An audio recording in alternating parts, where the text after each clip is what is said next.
योग वशिष्ठ महारामायण सुनते रहने के लिए हमारे चैनल को सब्सक्राइब करें और बेल आइकन जरूर दबाएं।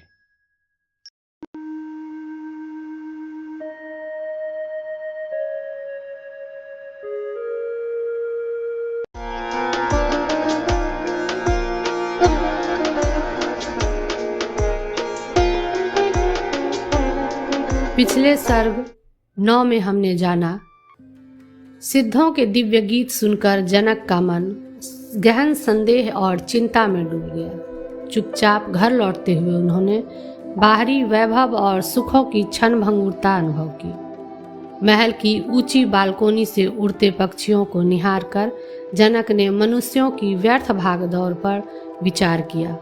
उन्होंने महसूस किया कि क्षणिक शरीर और राज्य के वैभव के पीछे आत्मा का अमर स्वरूप छिपा रह जाता है।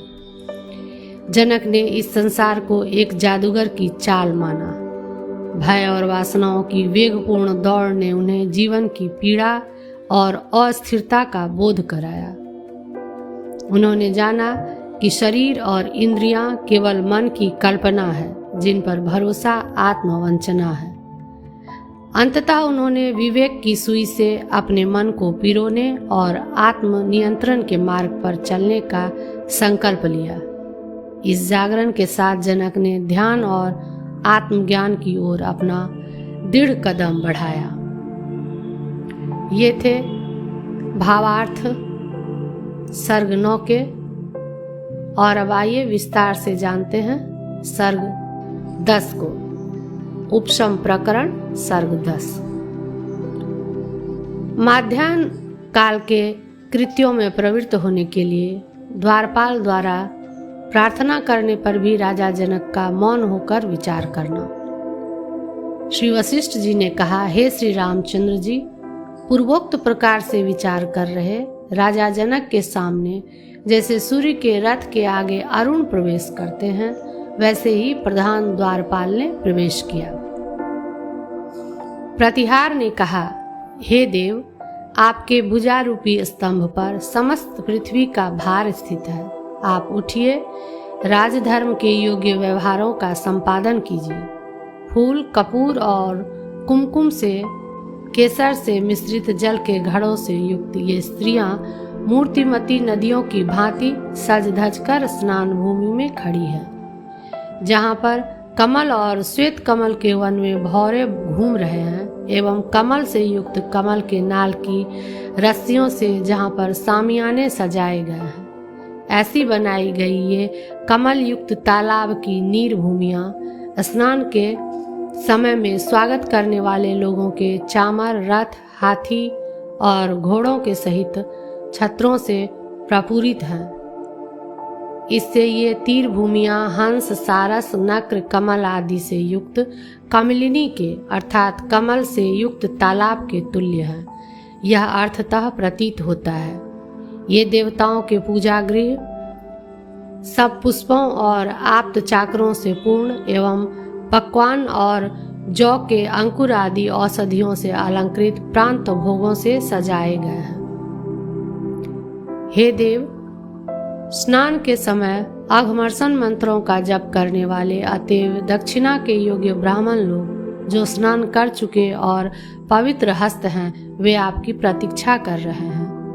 राजन, आपकी कांताओं ने भोजन भूमियां सजा रखी है, जो लेपन, चंदन, जल के सेक आदि से परिष्कृत होने के कारण शीतल है। हे महाराज, वे हाथ में सुंदर चंवर लेकर आपकी प्रतीक्षा कर रही हैं। हे महाराज, आपका कल्याण हो। शीघ्र उठिए, नित्य कर्म का संपादन कीजिए। महापुरुष अपने कर्मों में काल का अतिक्रमण नहीं करते।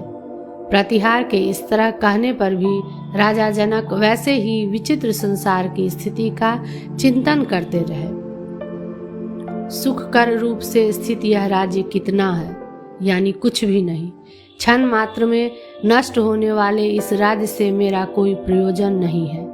मिथ्याभूत माया के सभी आडंबर का परित्याग करके प्रशांत समुद्र की भांति शांत होकर मैं एकांत में ही स्थित रहता हूँ। इस असत्य भोग विस्तारों से मेरा कोई प्रयोजन नहीं है। सभी कर्मों का परित्याग कर मैं केवल सुख से स्थित होता हूँ।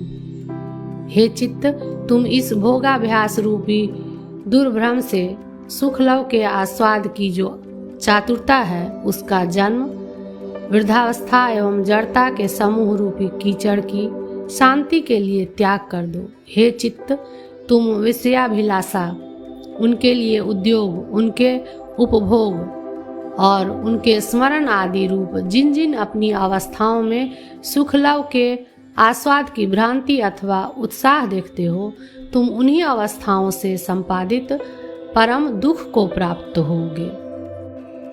सब भोग भूमियों में बार बार भोग की आशा से चिरकाल तक प्रवृत्त एवं भोग की शक्ति के कुंठित हो जाने से तथा लोक शास्त्र के भय से चिरकाल तक निवृत्त हुआ चित्त तृप्ति को प्राप्त नहीं होता है। इसलिए हे पापी मन, इस तुच्छ भोग चिंतन से कोई प्रयोजन नहीं है। यह कृत्रिम सुख अनर्थ का बीज है। इसलिए जिस हेतु से अकृत्रिम अर्थात स्वाभाविक प्रीति उत्पन्न हो, उस हेतु को प्राप्त करो। ऐसा विचार कर राजा जनक चित्त की चपलता के शांत होने के कारण चित्र में अंकित के तुल्य मौन हो गए। राजाओं के चित्त के अनुवर्तन के विषय में अत्यंत पटु उस द्वारपाल ने भी गौरव एवं भय से फिर कोई वाक्य नहीं कहा। तदंतर राजा जनक ने क्षण मात्र चुप रहकर पुनः समयुक्त मन से प्राणियों के जीवन में हेतुभूत तत्व का चिंतन किया। इस संसार में क्या उपादेय है जिसको मैं प्रयत्न से सिद्ध करूं? नाश रहित ऐसी कौन वस्तु है जिसमें मैं आस्था बांधूं? मेरी क्रिया तत्परता से क्या एवं मेरी निष्क्रियता से ही क्या? ऐसा कोई कार्य नहीं है जो उत्पन्न हुआ हो पर विनाश रहित हो, क्योंकि जन्य वस्तु मात्र विनाशी है, ऐसा नियम है। असत्यभूत उत्पन्न हुआ यह शरीर क्रिया युक्त रहे या क्रिया रहित रहे, देह के चलन और अचलन दशा में समान रूप से स्थित विशुद्ध चिन्मात्र स्वभाव मेरी क्या क्षति है? मैं न तो अप्राप्त वस्तु की इच्छा करता हूँ और न प्राप्त वस्तु का त्याग ही करता हूँ। स्वस्थ होकर अपने स्वरूप में स्थित हूँ। जो मेरे प्रारब्ध से प्राप्त है वही मुझे प्राप्त रहे और कुछ नहीं। यहाँ मेरा न तो कर्म से कोई प्रयोजन है और न कर्म की उपेक्षा से कोई अनर्थ ही है। क्रिया अथवा उसकी उपेक्षा से जो कुछ भी प्राप्त है वह मायामय ही है, यानी मिथ्या ही है। शास्त्रविद एवं लोक प्राप्त क्रियाओं को कर रहे या न कर रहे मुझे इस संसार में कुछ भी अपेक्षित नहीं है जो कि उपादेय हो। इसलिए यह शरीर उठकर पूर्व व्यवहार के क्रम से प्राप्त प्रस्तुत कर्मों को करे। निर्व्यापार अंग वाला हो करके यह शरीर सूख जाता है। यह क्या अच्छा है? अर्थात ऐसा करना उचित नहीं है। मन के निष्काम, राजहीन और सम होने पर शरीर के अवयवों से प्रारब्ध कर्मों द्वारा उत्पन्न हुए चेष्टा अचेष्टा रूप कार्य फल के लिए समान है, अर्थात उनसे पुण्य पाप रूप फल का उदय नहीं होता। यदि कोई कहे यह कैसे, तो इस पर कहते हैं, कर्म से उत्पन्न हुई फल संपत्तियों में कर्तृता और भोक्तृता मन से कल्पित है। मन के शांत हो जाने पर मनुष्य का किया हुआ भी न किया हुआ एवं भोगा हुआ भी न भोगा हुआ हो जाता है। पुरुष के भीतर जैसे कर्तृता या भोक्तृता का निश्चय रूढ़ हो गया, वह पुरुष संपूर्ण देह क्रियाओं में अपने निश्चय के अनुकूल तन्मय हो जाता है। इस समय मेरी बुद्धि कर्तृता और भोक्तृता रूपी रोग से शून्य आत्मपद के दृढ़ निश्चय से संपन्न नहीं है। इसलिए चित्त के भीतर कृत और अकृत कर्म के फल को अवश्य भोगने के लिए पुनर्जन्म आदि की शंका से उत्पन्न तथा इष्ट प्राप्ति और अनिष्ट विघात से उत्पन्न अधीरता का अच्छी तरह त्याग करता हूँ। 10वां अध्याय समाप्त। उपशम प्रकरण सर्ग 11। आहनिक कार्य आदि को कर चुके राजा का रात्रि के अंत में अनेकों विचित्र विवेकों से अपने चित्त का प्रबोधन।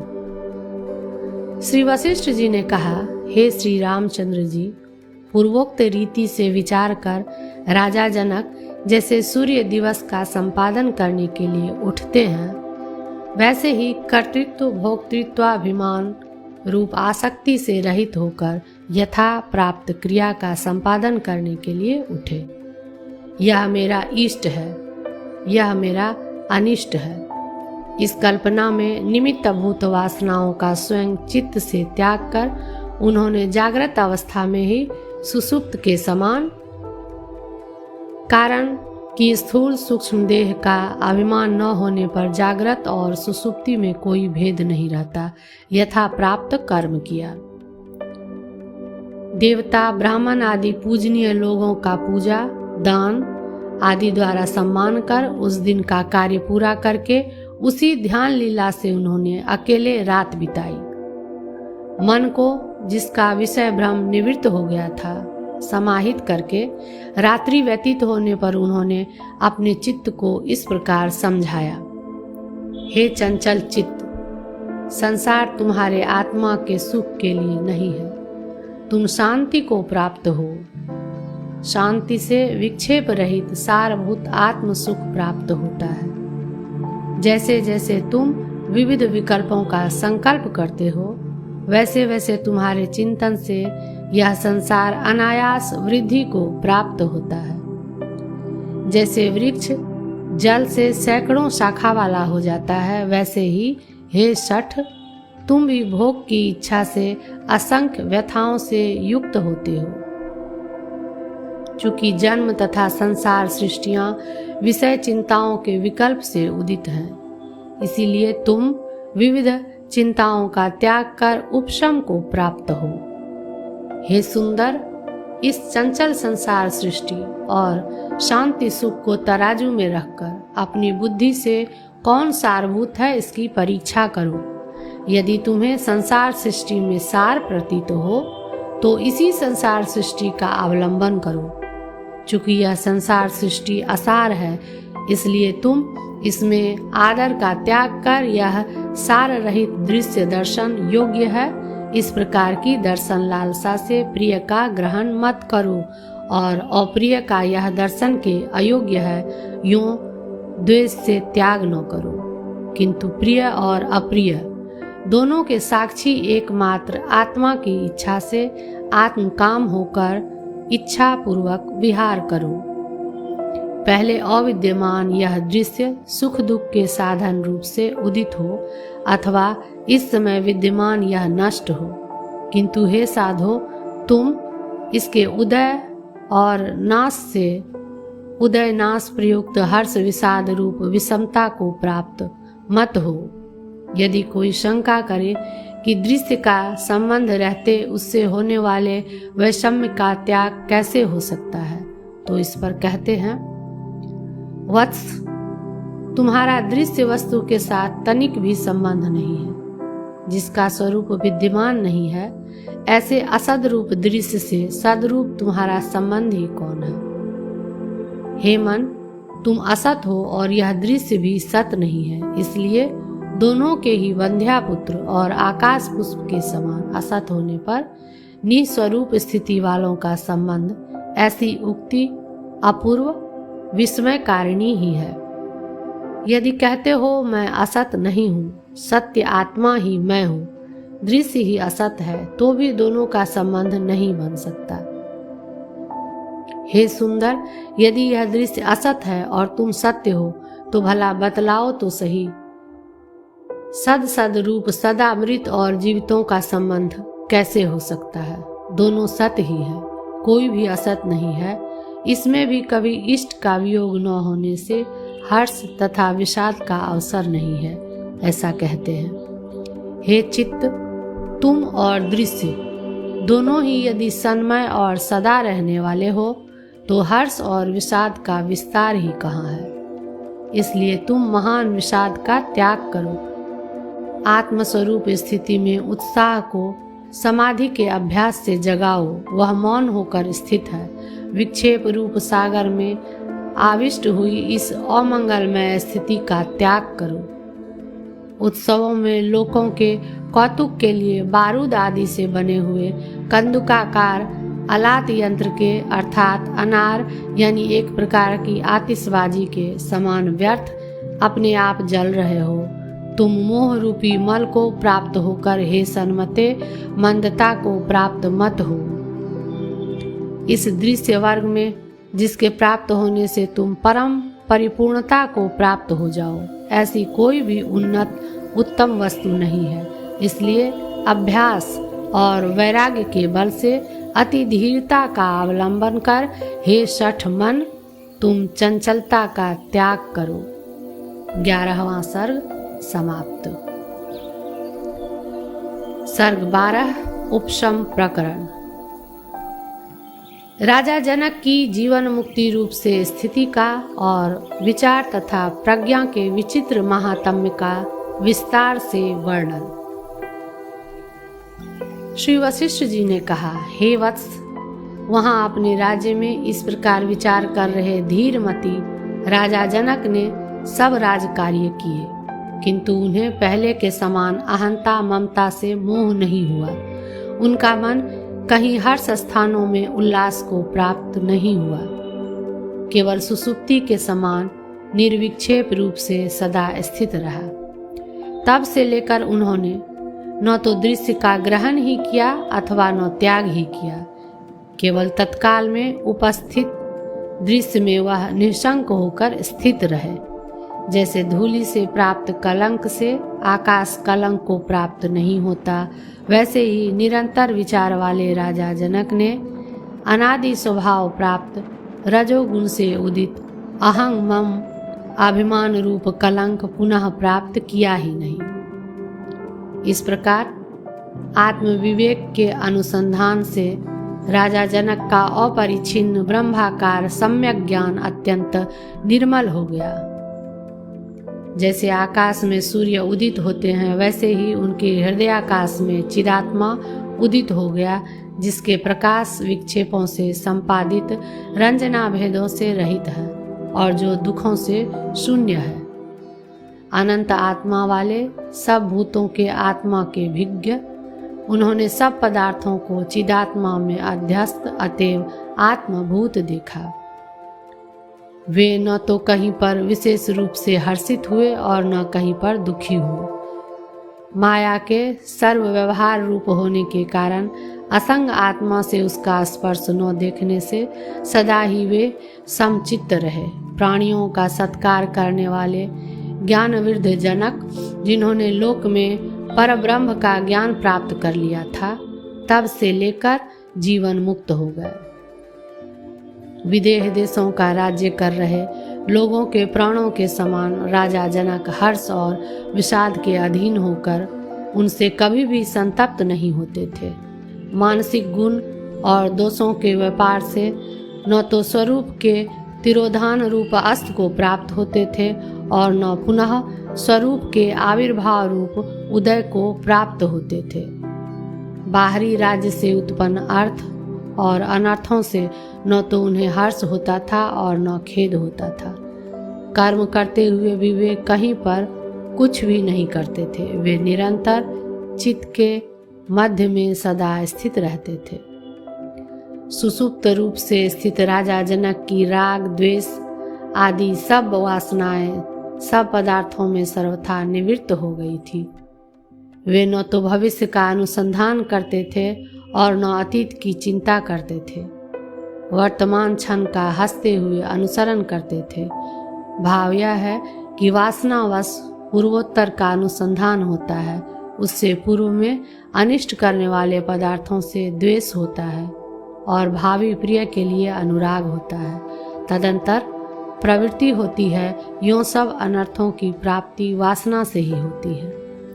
एकमात्र वर्तमान का दर्शन करने में दुख के प्रति द्वेष न होने से उसमें अप्रियता का अनुसंधान नहीं होता। इसलिए वे स्वाभाविक आनंद की अनुवृत्ति से हंसते हुए ही एकमात्र वर्तमान क्षण का अनुसरण करते थे। हे कमल नयन श्री रामचंद्र जी, एकमात्र अपने विचार से ही राजा जनक को प्राप्तव्य परम ब्रह्म रूप वस्तु निशेष रूप से प्राप्त हुई, यानी विस्मृत गले के सुवर्णहार की तरह ज्ञान मात्र से मिली, न कि अन्य इच्छा से। जब तक फल की प्राप्ति न हो तब तक विचार का त्याग नहीं करना चाहिए, ऐसा कहते हैं। तब तक अपने चित्त से आत्म तत्व का विचार करना चाहिए जब तक विचारों की सीमा का अंत प्राप्त न हो, अर्थात आत्मज्ञान रूप फल प्राप्त न हो। संतों की संगति से निर्मलता रूप अभ्युदय को प्राप्त हुए विचार से विशद चित्त से जो परम पद प्राप्त होता है, वह न तो गुरु के उपदेश से, न शास्त्रार्थ के अनुशीलन से और न पुण्य से प्राप्त होता है। यहाँ पर साधनभूत गुरु, शास्त्रार्थ और पुण्य को, परम पद को असाधन कहना विचार की प्रधानता के बोधन के लिए है। जैसे कि गौ और अश्व से भिन्न अपशु हैं, गौ तथा अश्व पशु हैं। यहाँ पर गौ और अश्व की प्रधानता के द्योतन के लिए उनसे भिन्न को अपशु कहा गया है। हे श्री रामचंद्र जी, सत्शास्त्रों के अभ्यास और विचार से परिष्कृत तथा ऊहापोह में कुशल अनुराग युक्त सखी के सदृश अपनी मति से उत्तम पद प्राप्त होता है, अन्य क्रिया से प्राप्त नहीं होता। जिस पुरुष की पूर्वापर का विचार करने वाली कुशाग्र प्रज्ञा रूपी दीप शिखा जलती है, उसे कभी भी अज्ञान रूपी अंधकार क्लेश नहीं पहुंचाता। हे महामते, जो विपत्तियां दुस्तर हैं और दुख रूपी महातरंगों से भरी है, उन आपत्ति रूपी नदियों से प्रज्ञा रूपी नौका ही निस्तार होता है। जैसे कोमल वायु की लहर असार तृण को लथेड़ देती है, वैसे ही प्रज्ञा से रहित मूढ़ पुरुष को छोटी सी आपत्ति भी पीड़ित कर डालती है। हे शत्रुतापन, प्रज्ञावान पुरुष के चाहे गुरु आदि सहायक न हो, शास्त्राभ्यास भी उसने न किया हो, फिर भी एकमात्र ज्ञान से बाधित होने के कारण अति कोमल संसार रूपी सागर से वह निस्तार पा ही जाता है। लोक में भी प्रज्ञावान मंत्री आदि की अन्य बल से युक्त पुरुष की अपेक्षा प्रबलता प्रसिद्ध ही है, ऐसा कहते हैं। प्रज्ञावान पुरुष चाहे सहाय शून्य ही क्यों न हो, फिर भी वह कार्य में सफलता प्राप्त करता है, किंतु प्रज्ञा विहीन पुरुष कार्य को प्राप्त कर बहुत सी सेना आदि के बल से प्रधान होकर भी नष्ट हो जाता है। कोई कहे कि प्रज्ञा जब ऐसी वस्तु है तब उसे किस उपाय से प्राप्त करना चाहिए। इस पर कहते हैं, जैसे फल प्राप्ति के लिए सिंचन, रक्षण करने आदि से लता बढ़ाई जाती है, वैसे ही शास्त्राभ्यास और सज्जनों की संगति से पहले प्रज्ञा को बढ़ाना चाहिए। जैसे चंद्रमा का मंडल संसार के अंधकार को दूर करने वाली चांदनी को उत्पन्न करता है, वैसे ही प्राक्तन शुभ कर्म रूपी वृक्ष, जिसका प्रज्ञा बल ही महान मूल है, समय पर मूल अज्ञान की निवृत्ति में समर्थ आत्मज्ञान को उत्पन्न करता है। बाह्य पदार्थों के अर्जन में लोग जैसे उद्योग करते हैं, प्रज्ञा की अभिवृद्धि के लिए पहले वैसा ही उद्योग करना चाहिए। उससे अधिक परिश्रम की आवश्यकता नहीं है, यह भाव है। बुद्धि की मंदता जो सब दुखों की सीमा है, आपत्तियों का उत्तम भंडार है और संसार रूपी वृक्षों का बीज है, उस अज्ञान का विनाश करना चाहिए। इसी प्रकार प्रज्ञा कोश भी सब संपत्तियों की चरम सीमा है, ऐसा दिखलाते हैं। स्वर्ग से जो सुख मिलता है, पाताल से जो सुख मिलता है और राज्यों से जो सुख मिलता है, वह सारा सुख महात्मा को प्रज्ञा कोश से प्राप्त होता है। आत्यंतिक दुख क्षय भी एकमात्र प्रज्ञा का ही फल है, ऐसा कहते हैं। हे श्री रामचंद्र जी, भयंकर इस संसार सागर से प्रज्ञा द्वारा ही निस्तार होता है। दानों से, तीर्थों से अथवा तपस्या से इस संसार से निस्तार नहीं मिलता। दान तप आदि का फल छोटे मोटे पापों का क्षय है, संसार सागर से निस्तार रूप महाफल नहीं है। जो स्वर्ग आदि अन्य पदार्थ दान आदि कर्मों के फल कहे गए हैं, वे भी प्रज्ञा के फल ही हैं, ऐसा कहते हैं। भूमिचर लोग भी आकाश गमन आदि रूप दैवी संपत्तियों को जो प्राप्त हुए हैं, वह भी प्रज्ञा रूपी पवित्र लता से उत्पन्न हुआ स्वादिष्ट फल है। जिन सिंहों ने अपने पंजों से मत गजेंद्रों के कुंभ स्थल फाड़ डाले, वे भी प्रज्ञा से सियारों द्वारा ऐसे पराजित हुए हैं जैसे सिंहों से हरिण पराजित होते हैं। साधारण से भी साधारण लोगों ने अपनी प्रज्ञा से राजगद्दी प्राप्त की है। इस लोक में प्रज्ञा में ही स्वर्ग और अपवर्ग की योग्यता दिखाई देती है। अति भीरु भी सब वादीजन प्रज्ञा से ही अपने विकल्पों से शोभित होने वाले प्रगल्भ वादियों को जीत लेते हैं। विवेकी पुरुष के हृदय कोश में स्थित यह प्रज्ञा चिंतामणि रूप है। यह कल्पलता की नाई वांछित फल देती है। कुशल पुरुष प्रज्ञा से संसार से निस्तार पाता है और अधम पुरुष डूबता है। ठीक भी है, नौका चलाने की शिक्षा को प्राप्त हुआ केवट नौका से पार चला जाता है और नौका चलाने में अशिक्षित केवट पार नहीं पहुंचता। प्रज्ञा को नौका के समान यदि विवेक वैराग्य आदि सन्मार्ग में लगाई जाए तो पार पहुंचाती है, किंतु राग द्वेष आदि असत मार्ग में लगाई गई संसार में भ्रमण करती हुई बुद्धि सागर में घूमती हुई नौका के समान मनुष्य को आपत्ति देती है। तृष्णा के वर्ग के लोभ मोह क्रोध चिंता आदि से उत्पन्न हुए द्वेष चिंता अविद्या आदि दोष विवेकशील अतएव असमूढ़ पुरुष को इस प्रकार पीड़ित नहीं करते जिस प्रकार की कवच युक्त पुरुष को बाण पीड़ित नहीं करते। हे श्री रामचंद्र जी, इस लोक में प्रज्ञा से सारा जगत गुण दोष तत्व विवेक के साथ भली भांति दिखाई देता है। परमार्थ दृष्टि वाले पुरुष के पास न संपत्तियां आती हैं न विपत्तियां ही आती हैं। जैसे सूर्य को आवृत करने वाला जल रूप विस्तृत काला मत मेघ वायु से छिन्न भिन्न हो जाता है, वैसे ही परमात्मा को आवृत करने वाला जड़ रूप विस्तृत मलिन मत अहंकार प्रज्ञा से नष्ट हो जाता है।